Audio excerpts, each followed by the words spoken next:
Bonjour, je suis Hakim La'lam et je vous propose ma chronique du samedi 30 août 2025. Elle s'intitule « Hommage aux mains baladeuses ». Il faut rendre hommage aux douaniers de Dezedi.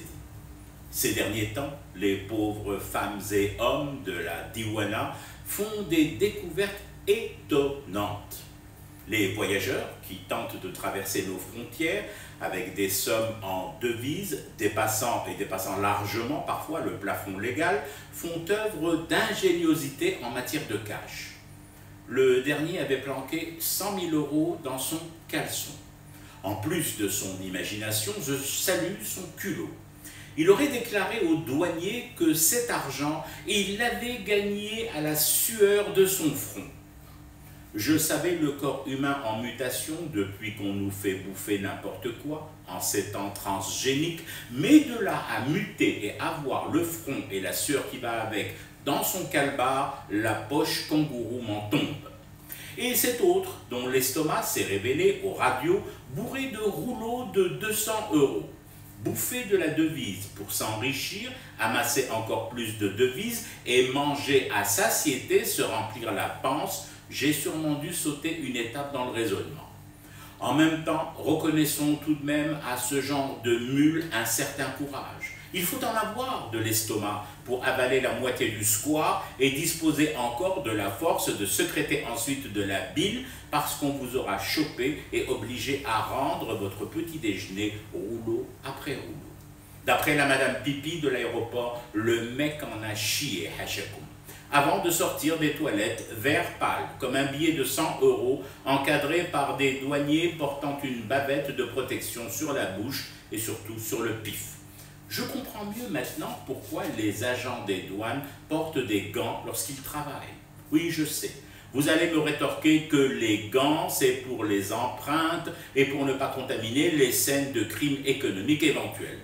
Mais vous ne me ferez pas croire qu'il n'y a que cela comme raison. Statistiquement, le corps des douaniers est celui qui se conforme le plus et le mieux aux règles de l'hygiène et aux mesures barrières contre les microbes et la circulation des germes pathogènes. Vous ne verrez jamais une douanière ou un douanier passer à table avant de se laver les mains, de se les frotter au sang. Et les eczémas, hein? Oui. L'eczéma du douanier, quelqu'un y pense à ce syndrome trop longtemps tu, voire ignoré? Non, bien sûr. Ben, il faudrait peut-être y penser. Prenez cette prise, cette saisie record miracle de 124 milliards de centimes et d'1 million d'euros planqués dans un fourgon à l'ouest de la Dezedi, il y a quelques heures à peine. Eh ben ouais, impossible de fourrer tout ça dans l'estomac d'une mule ou dans le caleçon de Padour. Alors, un fourgon, bien sûr. Vous avez remarqué comme dans ce genre de transport, les fourgons sont nickel. Pas de problème de colonne de direction qui bloque, ni de pneus usés, ni de suspension, ni de chauffeur bipolaire souffrant d'un dédoublement de personnalité, son moi et son surmoi psychotiquement tiraillés entre le dinar et l'euro.